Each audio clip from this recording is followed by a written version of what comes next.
Today I'm going to show you what I have found to be the easiest way to remove these tack strips when you are removing your carpet. I first tried this crowbar and it was working, but it was going to take me a long time and be super frustrating in the process.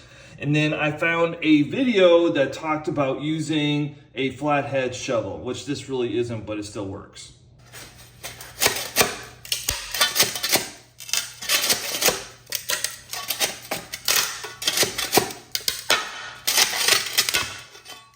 Now, not all the nails are going to come out with the tack strip, so you will need a smaller crowbar, and make sure you have some sort of eyewear on, because when you're pulling these out, some will come out pretty easy and then others kind of pop out, so just make sure you got some eyewear protection on.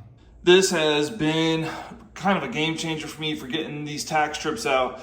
I don't have to bend over as much when doing this, which saves my back some. And if I had more of probably a spade type shovel, which is truly flat, could really get under there, probably even go even faster, but this is all I got. So if you got any questions, leave them in the comments, and hopefully this helps you in removing those tack strips from your carpet.